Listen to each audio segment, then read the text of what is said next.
When you were making your decisions as to whether or not to play this season, you talked about wanting clarity from the Big Ten as far as their procedures and things like that. So I guess just what's your reaction to what's going on with the outbreak at Wisconsin and seeing that resulted in a game being canceled?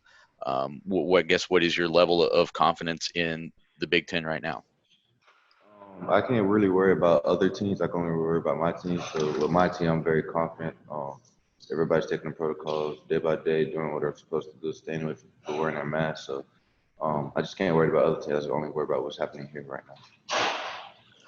Coach Day the other day said that it's still something that he's been pounding into you guys, but what are you individual players doing to hold each other accountable? Because obviously the coaches aren't always around. So what sort of message is there? Are you ever in a position where you're telling a guy, don't do this, or are you seeing that happening around the team? Yeah, definitely. Like a lot of leaders just telling young guys to stay in. I know it's your freshman year, you want to go out, go have fun, but just sacrifice just a little bit of too much just for us. And they've been doing well right now. So just we keep on doing that. Keep on talking to everybody. Just making sure we stay inside, wear our masks if we go out to get some food or anything. Just make sure we wear our masks everywhere we go. At the end of the day, it's COVID-19. You just don't know how people's getting it. So at the end of the day, as long as I feel like people just wear their masks, we'll be straight. Up next, Andy Anders. Yeah, Shaun, I was just curious. You guys had some trouble against the tight ends with Nebraska. Obviously, Pat Freiermuth is a big challenge this weekend at that position. Without giving too much away, what have you guys done to adjust to that part of the passing game? To be honest, we haven't done nothing yet. In our play scheme, we just had practice yesterday, so we haven't really done that yet. We talked about the tight end a couple of times. Talked with Pete, talked with Barron, talked with Proc, and then myself. We all talked about just the tight end, like different ways we could guard him and stuff like that. But we haven't really put no scheme or nothing. What did you talk about with Proc and Warner? You mentioned talking to those guys. What was kind of the consensus about that? Just the tight end, how good he is. He's a very elite tight end. Really doesn't like to block. He'll block, but doesn't like to block. Has great hands. Guys run great routes. He did a stick knot last week against Indiana. That was like perfect. So just helping them boys out, just giving them some tips and stuff from last year. Thank you. Up next, Austin Ward. Shaun, I know that was a tough play and the coverage was good, but you didn't hold on to the football for that pick. Considering how, maybe few opportunities you might have this year, were you kicking yourself over that? How did you respond to putting it on the ground? I definitely was kind of hard on myself about dropping it, but at the end of the day, it's a PPU. But I got my hands on the ball. Like I said, it's just for the team, it's not for myself. I'm back, and that's just for the team, it's not for myself. So really just looking forward to this week. Last week is last week. Really looking forward to this week. It's gonna be a big week this week. So. Coach Combs talked about that one after the game. How great everything looked leading up to that catch. How did you feel in that first game, first time to really show what you could do at that outside spot that you look forward to for so long? It felt good. Been looking for it for a long time, but at the end of the day, it was different on the field with just no fans and stuff. Not gonna lie about that, it's different. But at the end of the day, we pump each other up on the sideline, get each other hype on the sideline. So that's what's different about this year and last year. It's like the team pumping everybody up and making sure everybody's hype and ready to play instead of the fans. Thanks, man. Up next, Bill Rabinowitz. Hi, Shaun. You're one of the few players that actually has experienced a whiteout at Penn State. First of all, what was that like, that experience of playing there? And how much are you going to miss not having that atmosphere this week? Or like it? I love the whiteout. That's definitely a challenge, a big stage in college football, a big stage in our life as a Buckeye. I really was looking forward to it this year, but it didn't happen. But that's probably one of the funniest and best games that I ever been a part of in my college career. So I really love the whiteout. I love the competition. I love their fans just trying to rile us up and all that. I love that because at the end of the day, when we go there and we win, it shuts them up. So I really wish they had it this year, but at the end of the day, COVID-19 hit, so it can't do nothing about it. You were obviously the leader of the secondary, and Nebraska didn't test you guys deep all that much. Um, how do you feel that your unit is progressing right now? At first, we came in the game timid, which is a lot of players' first time starting playing in general. So I understand that feel. I'm glad we got that out the way. And I felt we was playing very well, making tackles, shedding blocks, and making tackles. So we really didn't get challenged downfield, like you said. But this week is definitely gonna be a challenge with their number 5. They got 3 in the slot. They got 11, 13. All of them are kind of deep ball fast guys, and the quarterback will throw it. So we'll definitely have a challenge this week. Thanks, Shaun. Up next, Stephen Means. Hey, Shaun, I know one of the reasons you came back is for the opportunity to play outside, and now that you had a full game under your belt playing that, and when you go back and look at the film, were you pretty happy with what you were able to do in that first opportunity? Um, you could say that. I know I got more in me, but you could say I was pretty happy. But I definitely know I got more in me. Me and Coach Collins talked and said we definitely had more in me. Um, but it was the first experience outside in a real game, so it was fun, and I loved it. And you have a lot of experience in that slot, and you guys are playing 2 new guys, Marcus and Cam there. With your experience, especially within this scheme last year, how are you maybe helping those 2 guys through that, one with the first and second down situations and the other guy in the third down pass situation? How are you helping them kind of adjust to that role? Just giving some ideas and tips that I did last year, playing on, playing off, when to play on, when to play off, how to guard certain people, just helping them with different tips. It's definitely a different adjustment for everybody. So with Marcus, he might have something that feels more comfortable than Cam or with me when I play slot. So it's different. It's a different adjustment for everybody. What's harder, outside or inside? I have those things. I have to wait. I have to wait till the end of the year to give you that answer. All right, thanks. Next, Spencer Holbrook. Shaun, you talked about the challenges that the Penn State outside receivers present to you. Do you look forward to that challenge almost as much as you did last year when you were going against a team like Clemson? Oh yeah, definitely. But their receivers, they're quick and fast guys. Watching them from last year to this year, they're definitely different receivers, especially number 5. Very quick guy, deep ball threat. You see, he had the deep ball against Indiana. So they got great receivers there. They got a great quarterback. He'll keep the play alive at any time. He can scramble. He's very fast. Can scramble, get out of the pocket. So really, it's going to be a challenge for our defense in general, just not our secondary. Our D line, our linebackers. They down to their third string running back, but they got all their O linemen back. So at the end of the day, like it's on the O lineman, not the running back. So the running back makes the cuts, but the O lineman pushes the piles. Was it kind of disappointing for you to, as an outside corner, looking to make your name out there, to have your first game be against Nebraska, who runs the ball and wasn't really going to challenge you at all out there? I wouldn't say it was disappointment. All I care about is getting the win at the end of the day. So. Up next, Dan Hope. Hey, Shaun, when you were out there on Saturday, did you think at all about how close it was to that not happening again? No, not really. I was just happy to be on the field, to be honest. It was kind of sad not having fans, but I was just happy to be back in the shoe, to play in the shoe again, getting the opportunity just to play with everybody, play with different people on the field from last year. Not having Jordan Fuller, Damon Arnett, Jeff Okuda, and then having just different people, seeing how they react to when things go bad and how they react to when things go good. So it was definitely a good experience just to learn more about my teammates and a real game experience. When you've gone through, everything this summer and, almost opting out and then opting back in, does that make you appreciate this opportunity to play more? Oh yeah, definitely. Just not having football in general makes me appreciate football and the game more.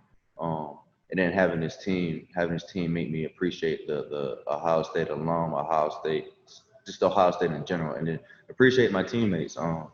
There's a lot of great players here, and they're doing big things, and they're sacrificing a lot just to play this season. They're sacrificing 2 months of their life where they can't go out. They have to stay in and wear a mask everywhere just to play, and two months of a football season. So it's definitely a blessing just to be around these type of players. Thanks, Shaun. Up next, Dennis Dodd. Okay. Hey, Shaun. I wonder what, from your perspective, is different about Justin Fields this year. Oh, that vegan diet. Yeah. He slipped up. He slipped up a lot. Lost some weight. Toned up, and he looks good. Arms stronger. He has great receivers out there that he's throwing the ball to. Great old line. So it's Justin. At the end of the day, he's a guy. He's a guy. He's a dude that can do anything, and the sky's the limit for him. Is he trying to push the vegan diet on anybody? I talked to him about it. I thought about it, but I was like, nah, I can't do it. I'm too skinny for that. So Okay. How about leadership? Is there anything different? I mean, we obviously know how good he is, Heisman finals and everything. Taking control more, or anything like that? Oh yeah, definitely. Just getting a year under his belt from last year, and then coming into this year, he definitely had to step up, being more vocal, talking to the offense, talking to the defense. But his leadership it definitely has grown. He's definitely, I won't say a different person, but he adds some more characteristics to himself. Great, thank you. Up next, Brendan Gulick. Hey, Shaun. Nathan asked you about the Wisconsin situation. I was kind of hoping I could build off that for a second. You know, does seeing how things can fall apart for a team so quickly. I mean, they had no negative tests before Friday's game from players or coaches, and then bang, all of a sudden, you know, now they're not playing a game this weekend. Does that kind of help you guys live in the moment a little bit better and just sort of be grateful for what you've got today? Definitely. We really didn't talk about it as a team yet, but just as a unit and talking to like a couple friends and teammates, it definitely is a blessing just to embrace the moment that you have now. Like, because it can be taken away just like that. Like we talk about every week. We got to focus on this week, not next week or the week after, because this week is the most important week that we have right now. This day is the most important day. So you just got to focus on what you got right now, because at the end of the day, nothing is promised. And you see with Wisconsin, they lost a couple players, and they had to sit out for 7 days, and those players are done for 3 weeks. So you gotta focus on what you got now. You can't be ahead of yourself when you beat a team or anything. You still have to quarantine, you still have to wear your mask, and you still have to be a grown man about your work. So. I know you touched a little bit already on, you know, how you were grateful for being able to play on Saturday and, you know, enjoying working with your teammates. Do you have a moment or a routine or something that you do pregame, whether it was just this week or something you've done throughout your career, something where maybe you take a couple minutes to yourself to just be grateful for what you have and then let all the hype of the team and all the adrenaline kind of take over from there? Every game I pray at the same spot every game, no matter home or away. I go to the 50-yard line when we come out and I pray, and I just be thankful for where I'm at, be thankful for who I'm playing with, just who my parents are at the end of the day, who God put me around, learning different characteristics from a lot of people. And I just pray on the 50-yard line every game. So that's something, a routine. I do that every game. Love that. Thanks, man. Up next, Patrick Murphy. Shaun, you talked about your play on the outside, the slot guys.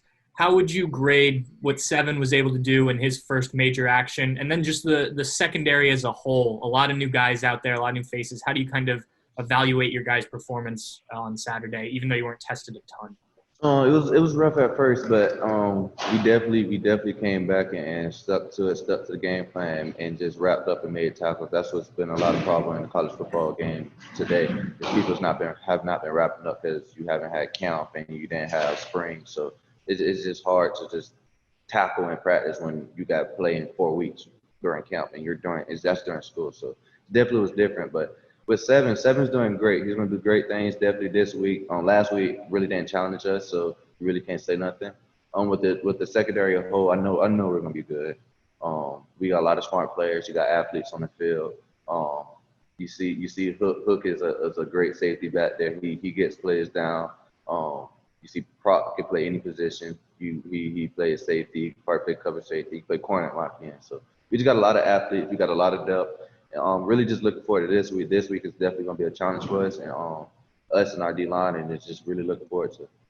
And you touched on the lack of fans there, but you did have Coach Combs back on the sideline. How much energy did that bring to things? You know, he brings the energy every game, no matter what. He brings it in practice, the meetings, and everything. So Glad to have him back. Glad to have his energy. Glad to have his coaching. Different things he's been teaching us since he's been back in the NFL. So just glad to have him back in gym. Thanks, Shaun. Next, Tim May. Hey, Shaun, I was just wondering, last time I first time I remember this kind of thing, I call it the Shaun Spring syndrome. You're kind of out there all by yourself, hoping maybe sometimes they'll throw the ball at you and stuff. But what's it like now being out there on the corner and people having a reputation, knowing your reputation, et cetera, and maybe just getting sporadic action? It's fun. Really been looking for it. This is what I wanted, and this is what I wanted, and just wanted in my future. But it's fun. Just really looking forward to this week because I know this week is just going to be that challenge for everybody. So last week they really didn't throw the ball, but this week is definitely going to be that challenge. So I've definitely been in that playbook, looking at film a lot, talking to others, giving them tips that I feel like will help them, and they're just taking it day by day, like I've been saying. So just really looking forward to this week. Yeah, and what just jumps out at you about Penn State and their offense from what you saw from Saturday's game? I don't know how much video you've actually watched to this point, but I don't even know if you got to watch the end of that game. I'm sure you did maybe, but just what jumps out at you about their offense more than anything else? Explosive. I feel like they didn't really lose too many pieces. They lost KJ Hamler, number 1, but now they got number 3. He's a freshman. He actually reminds me of KJ a little bit. He's probably way more than him, but they really. I feel like they're the same team from last year, in my opinion. Especially on the offensive side, it's like not too many pieces have been left. So. Thanks, man. And last question belongs to Gianna Galley. Hi, Shaun. Penn State Media here. Cornerback to cornerback, I'm just curious. Have you gotten the chance to feel inspired and learn from a guy like Joey Porter? And, is there something or anything that you've been able to sort of maybe grow with him in a personal connection and something you want to see from him? Not only in this game, but you're excited to just see him grow as a player. I'm just excited to see everybody grow. Especially, I'm just excited for everybody to grow, and that's just me in life. I want to see people grow and get better in life in general. So I'm definitely excited. I'm definitely excited to learn from different people, not just him, but just from different people in general. I love to learn, and I love to see everybody grow. It don't have to just be my family or somebody I know. It could be somebody I see from a distance and I see them growing. That's just a blessing in disguise that people don't notice. Like, I love to see people grow and get better in life.